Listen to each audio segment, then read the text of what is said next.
จะไปเก็บเอาอีกเด้อไปเอาหนูวิทย์เลยเด้อไปเอาไปแล้วบ้ามันนี่เอาคือมาเห็นเปิดเพลงไปเท่าไหร่ละบ้านี่เปิดเพลงนะใช่เลยห้องไปนะเสียงดีแค่เคยคือสิงเงียบสู้สิยิ้มอยู่บ่พี่น้องสวัสดีอีกรอบเด้อพี่น้องมาต้อนรับขบวนเคยจ้าพี่น้องจ้าก็ตื่นเป็นจะว่าตื่นเป็นหนาวก่อนเลยอะไร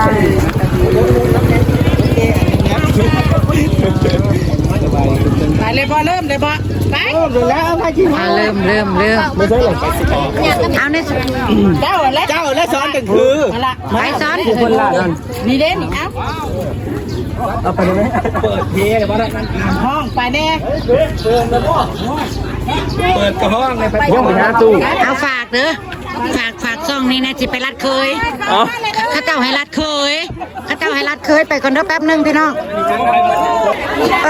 พี่น้องประตูเงินประตูทองเปิดของแท้ได้นี่นะเอาเด้อสับประตูแพ้จ้านี่พี่น้องมีหลายประตูหลายด้านแท้ๆได้พี่น้องนะพวก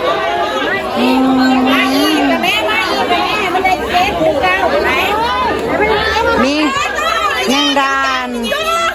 2 ด้าน3 4 5 6 ด้านพี่น้องปี๊บยังอีกอันนี้นะปี๊บสายน้องลิโอคอยพี่น้องเลย6 ด้าน7 ด้านมาแล้วจ้าเคยมาแล้วจ้า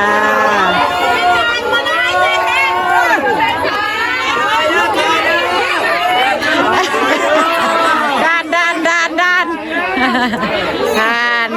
นี่พี่น้องพิธีเป็นเขาผ่านด่านได้ไปเรื่อยๆด้วยได้ไปเรื่อยๆด้วย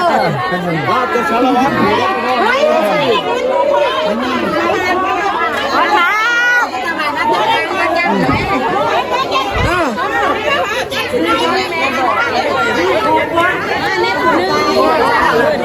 ไปที่มาฮดนี่นะ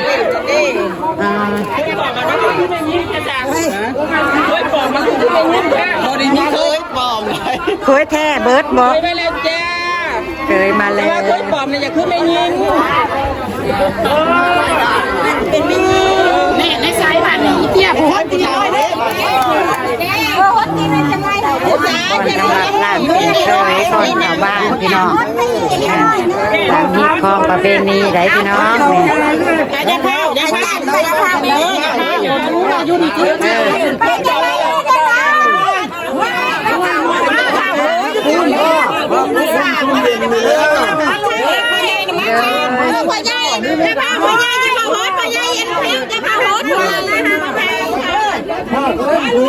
ยุดซะก่อนนี่จะทำได้เนาะลายโผล่ว่ามาตะไก่ไปแล้วไก่ทำได้ว่าจะสารวัตรอยู่ไหนทำมามาชางมาแปลงนี่เลย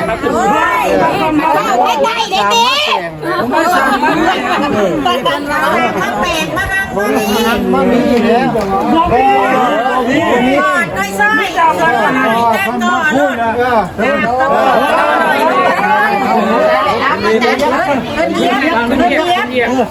ตามที่ตามคล้องก็พี่น้องเพื่อนก็ต้องถามต้องครับนี่เคยปลอมสมรอคือไม่ยิงใช่ไหมเพื่อนจะซ้ายแล้วค่ะโอ้ยมี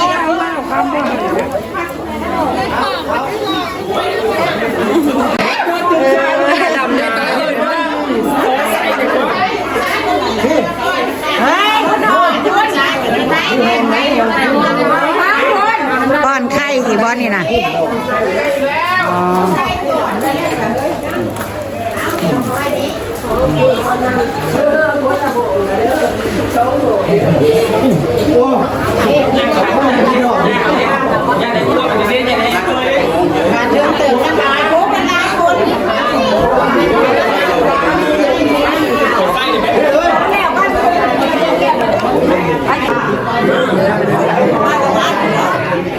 เข้าสู่พิธีมงคลแล้วจ้ะพี่น้อง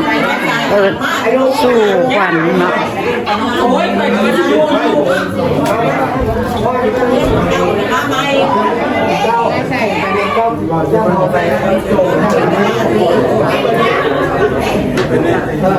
ซีไปหนา อันนี้พอเราว่าทางนี้เราข้างหน้าเราก็โอเค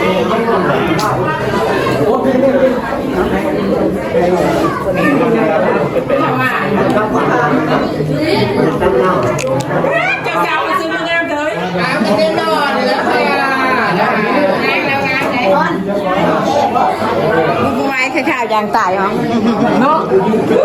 เปิดแล้วประตูนี่นะ เปิดแล้วเอานั่นบอก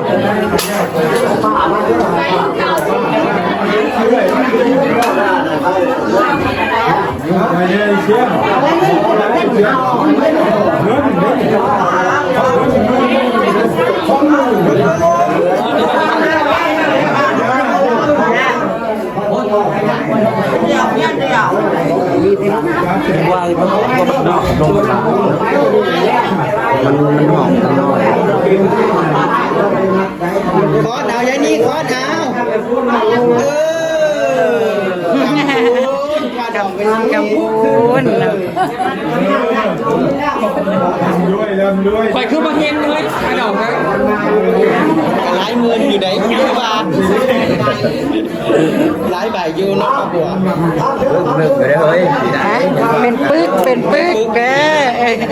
มือผมไปแล้วก็ยังได้ขนมได้ดอกนี้เยอะเจ้าก็ต้องได้อยู่แล้วกันได้ชอบนะเจ็บสีผ้าเฮ็ดแล้วมันก็ต้องได้กันทุกคนเลยเนาะเนาะพี่น้องงานแรกของปีในทีมงานนี้ขอให้ฮักกันยืนยาวนานพุ่นแหละครับไม่เท่ายอดทองกระบอกยอดเพชรพุ่นเด้อเนาะน้องๆทั้งสอง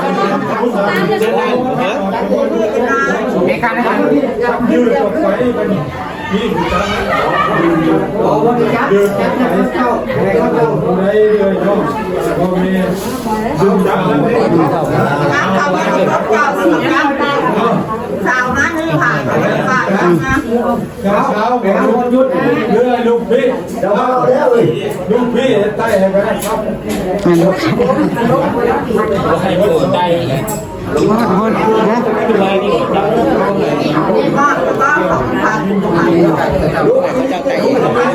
โอ้โห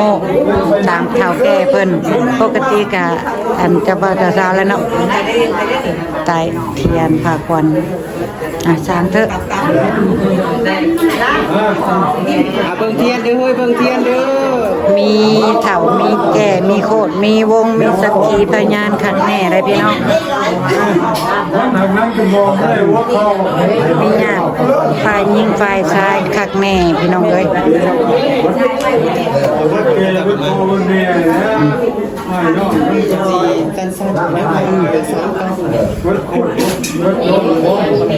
คนตาบ้าเขาเป็นจงกันจงพาย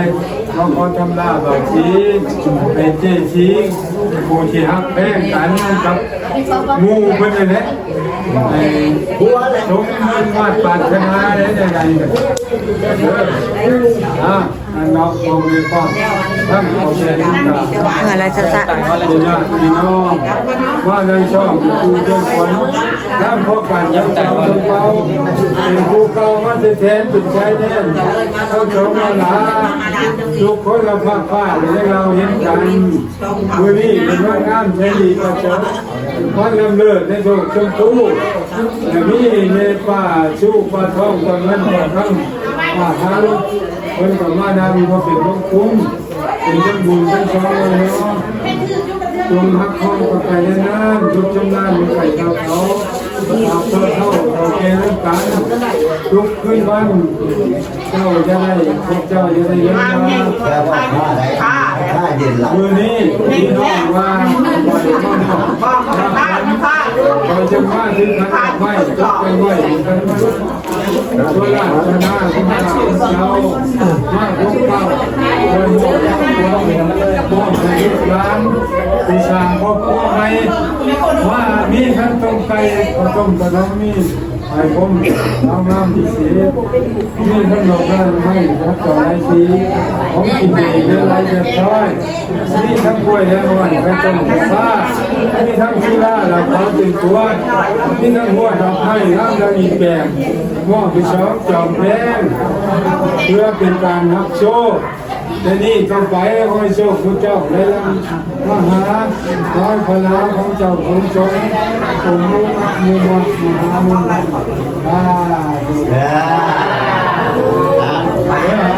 องไปบ้านนึก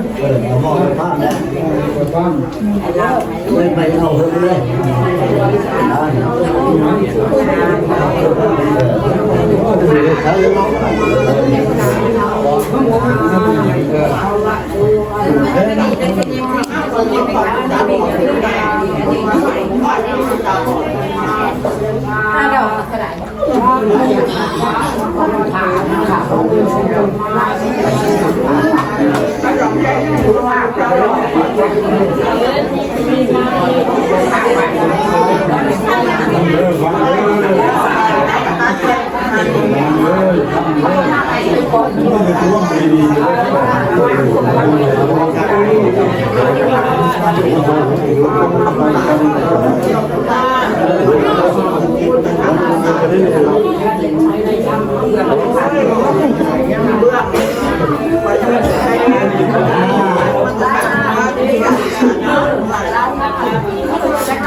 คนสิมาวันที่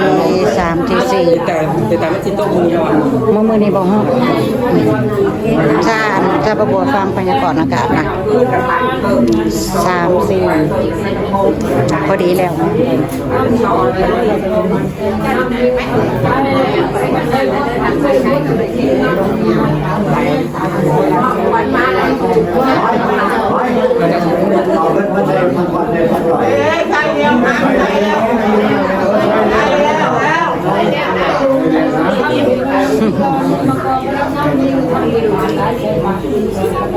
ไปแล้วนะ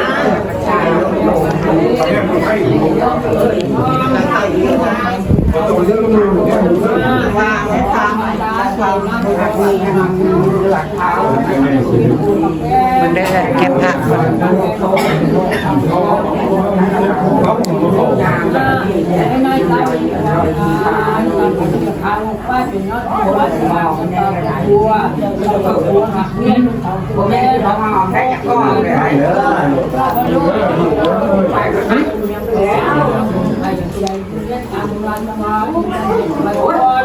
เป็นคำสอน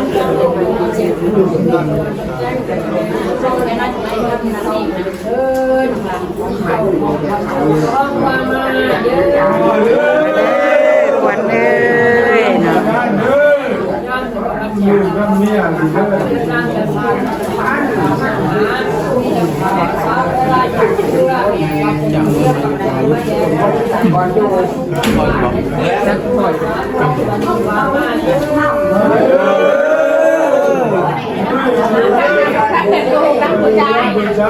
ะพาผู้สาวไปเป็นห้องไป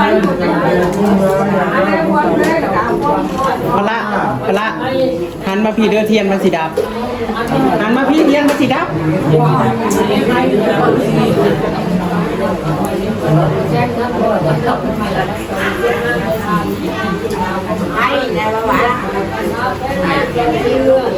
ใจเทียนไหม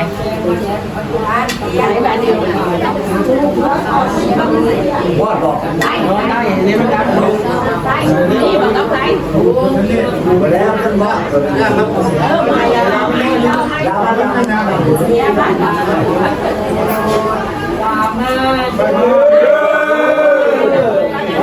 มันเลื่อนดูทางเล จุมาอยู่ตรงนี้แล้วมาอยู่อายุชาวบ้านแล้ว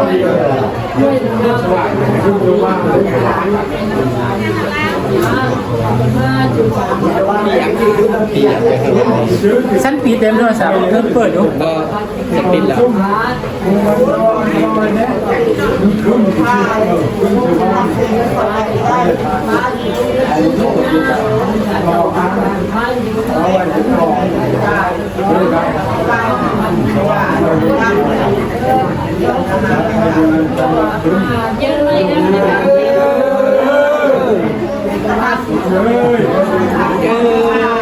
ขวัญเอ้ยมาเด้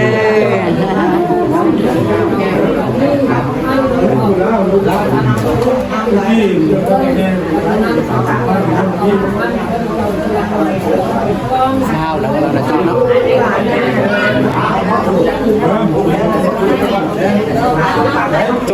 ถือว่าเสร็จพิธีเป็นที่เรียบร้อยพี่น้องเนาะกระบอกกันเก็บภาพบรรยากาศเขาพักควันปลูกแคนเกินควันไว้ซ้ำนี่ละเด้อพี่น้องเด้อพบกันคลิปหน้าจ้าก่อนไปกระบอกกับข้อไว้ใส่ให้พรน้องๆทั้งสองคนหักแพงกันจนกว่าพละซื้อไม่เท่าเนาทองกระบอกเงินเพชรเป็นพี่น้องของปลูกกันไปยาวนานเนาะทำงานก็จะเลื่อนเมืองเนาะไปละจ้าพบกันคลิปหน้าจ้าพี่น้อง